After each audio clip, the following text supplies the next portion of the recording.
આ જ કન્સેપ્ટ સાથે જોડાયેલી છે. હું જોઉં છું કે અનેક વાર હવે અમારી યુથ પેઢીનું મને લાગે છે કે સૌથી મોટી જે ડિસ્ટ્રેક્શન છે આ છે સોશિયલ મીડિયા. જે તમારા ફોનમાં ઘણી બધી એપ્લિકેશન છે, ફેસબુક, વોટ્સએપ, ઇન્સ્ટાગ્રામ, ટિકટોક, ઘણા બધા મને લાગે છે અમારા સમય વ્યર્થ કરવા માટે ઘણી બધી આજકાલ સ્ટ્રેટેજીઝ આ બધી વોટ્સએપ એપ્લિકેશન વગેરે ચાલુ થઈ ગઈ છે. મારી આ બધા લોકોને એવી અપીલ છે કે આ જે તમારું સમય છે ને આખી જીવનનું ઇન્વેસ્ટમેન્ટ કરવાનું જે સમય છે આ સમયમાં આ બધી ડિસ્ટ્રેક્શન્સથી તમે દૂર રહો. પહેલે તમે તમારું કરિયર બનાવો, તમે પહેલા મહેનત કરો, પછી તમે જે પણ તમે વસ્તુ યા જે પણ વસ્તુ તમે ગમે છે આમાં જેટલું તમે સમય પસાર કરવાનો હોય તમે કરો, પણ અત્યારે આ બધી ડિસ્ટ્રેક્શન્સથી તમે દૂર રહેવું જોઈએ. બહુ થયું, આપણે ખુદને મળ્યા તો બહુ થયું.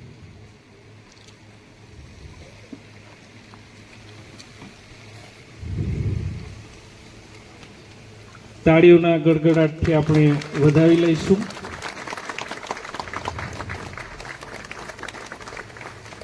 શુભમ કરોતુ કલ્યાણમ આરોગ્યમ ધન સંપદ શ્રી નમોસ્તુતે દીપ જ્યોતિ નમોસ્તુતે. ખૂબ ખૂબ આભાર સૌ મહાનુભાવોનો દીપ પ્રાગટ્ય માટે.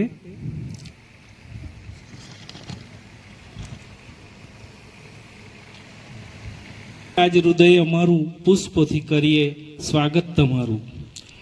કે તેઓ આજના મુખ્ય મહેમાન શ્રીમતી શિવાની ગોયલ મેડમ, માનનીય જિલ્લા વિકાસ અધિકારી શ્રી સુરતને પુષ્પગુચ્છ આપીને આવકારે.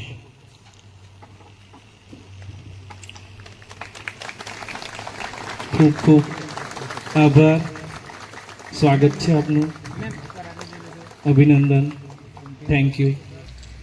શ્રી અંકિતભાઈ એમ ચૌધરી, પ્રથમ નાગરિક, માનનીય સરપંચ શ્રી નાની ભટલાવ, શ્રીમતી વર્ષાબેન ચૌધરી, આચાર્ય પ્રાથમિક શાળા નાની ભટલાવ, તેમને પુષ્પગુચ્છ આપીને સન્માનિત કરશે.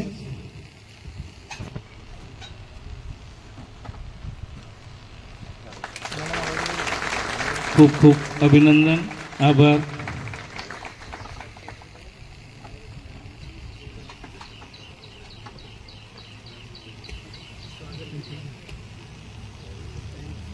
પુસ્તકાલયના લોકાર્પણ માટે ઉદ્બોધન માટે આવકારીએ છીએ માનનીય ડીડીઓ મેડમ.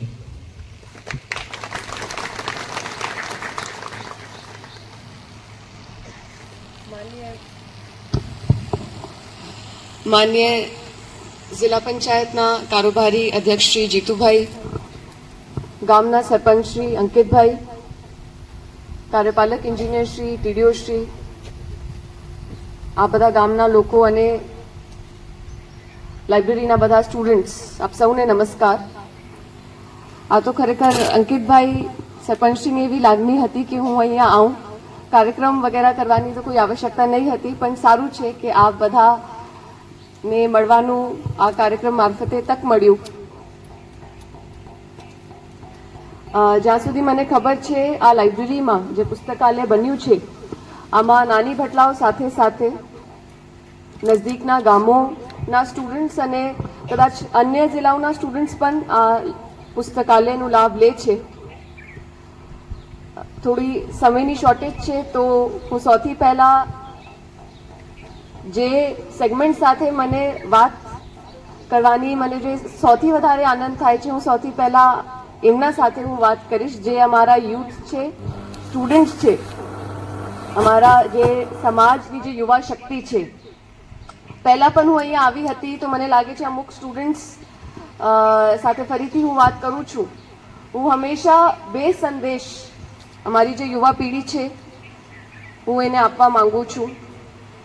સૌથી પહેલાં આજે તમારું સમય ચાલે છે, આજે જીવનની જે તમારી સ્ટેજ છે આ સૌથી અગત્ય સ્ટેજ ચાલે છે. જે રીતે એક બિઝનેસનું કન્સેપ્ટ હોય છે કે તમે જેટલી મોટી ઇન્વેસ્ટમેન્ટ કરો, જેટલી સારી ઇન્વેસ્ટમેન્ટ કરો, આટલું સારો તમે નફા રિટર્ન મળશે. આ બિઝનેસની એક સિમ્પલ લોજિક હોય છે. આ જે તમારું સમય હોય છે, હું સમજુ છું કે જીવનમાં જે તમારી 15 વર્ષ આયુથી જે 28-30 વર્ષનું જે આ કાર્યકાળ હોય છે, સમય હોય છે, આ તમારા જીવનમાં આખા જીવનમાં ઇન્વેસ્ટમેન્ટ કરવાનો સમય છે. જેટલી વધારે તમે પરીક્ષા મહેનત આ સમયમાં કરશો, આટલો કમ્ફર્ટેબલ, આટલો સારો તમારો જીવન વ્યતીત થશે.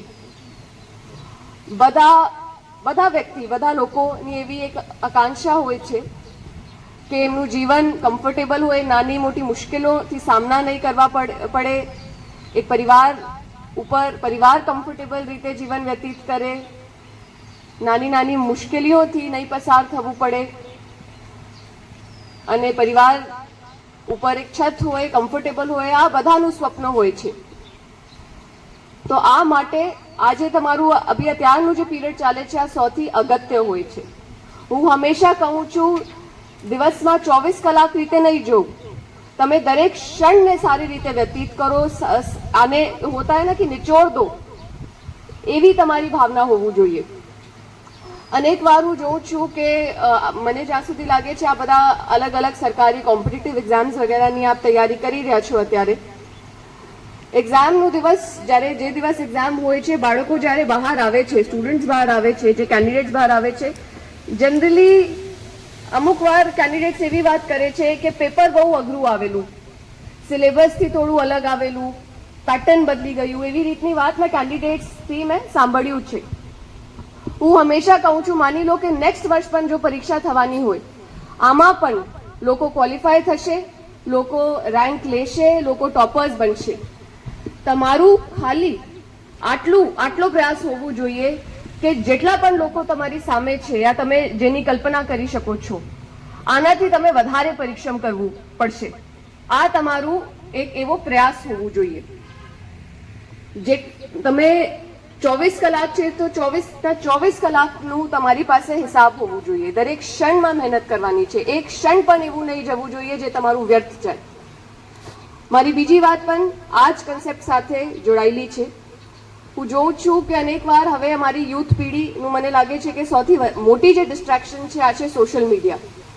જે તમારા ફોનમાં ઘણી બધી એપ્લિકેશન છે, ફેસબુક, વોટ્સએપ, ઇન્સ્ટાગ્રામ, ટિકટોક, ઘણા બધા મને લાગે છે અમારા સમય વ્યર્થ કરવા માટે ઘણી બધી આજકાલ સ્ટ્રેટેજીઝ, આ બધી વોટ્સએપ એપ્લિકેશન વગેરે ચાલુ થઈ ગઈ છે. મારી આ બધા લોકોને એવી અપીલ છે કે આ જે તમારું સમય છે ને, આખી જીવનનું ઇન્વેસ્ટમેન્ટ કરવાનું જે સમય છે, આ સમયમાં આ બધી ડિસ્ટ્રેક્શન્સથી તમે દૂર રહો. પહેલે તમે તમારું કરિયર બનાવો, તમે પહેલા મહેનત કરો, પછી તમે જે પણ વસ્તુ તમે ગમે છે આમાં જેટલું તમે સમય પસાર કરવાનો હોય તમે કરો, પણ અત્યારે આ બધી ડિસ્ટ્રેક્શન્સથી તમે દૂર રહેવું જોઈએ. તમે બહુ તમારા જે નજદીકનું ઉદાહરણ છે, હું આ ઉદાહરણ આપવા ઈચ્છું છું.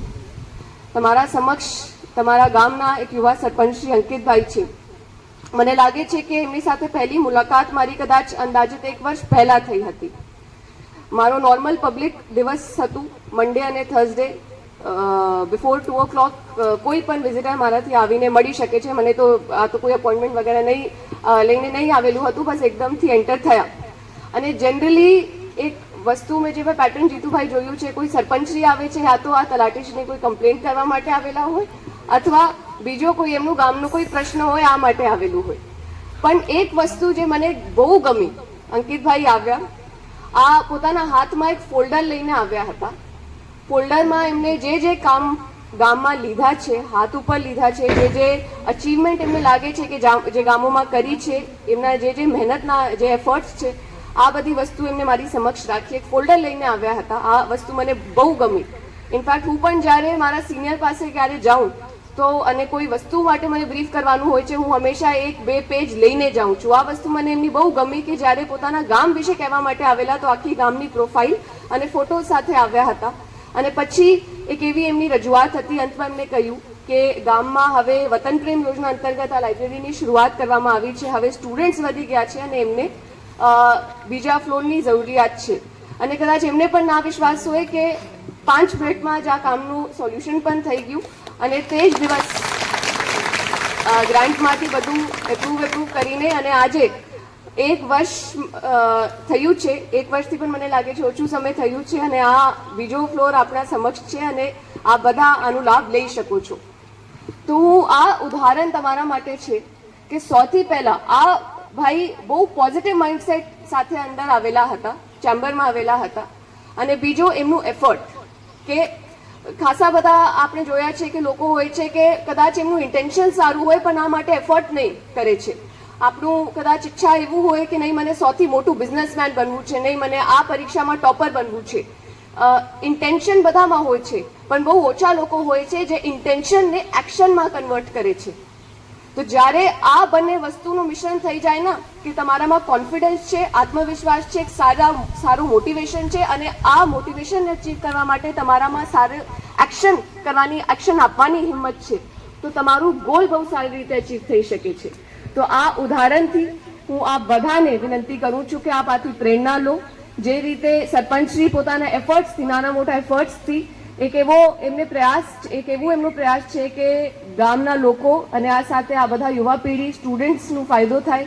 એવી રીતે તમે પણ જો સારી રીતે પરિશ્રમ કરો, તમે એક્ઝામ્સ પાસ કરો, પછી જે પણ તમે કરિયર મળે આમાં પણ તમે આગળ વધીને તમે એ રીતે સમાજ માટે, દેશ માટે કશું સારું કરો એવી મારી પ્રાર્થના રહેશે.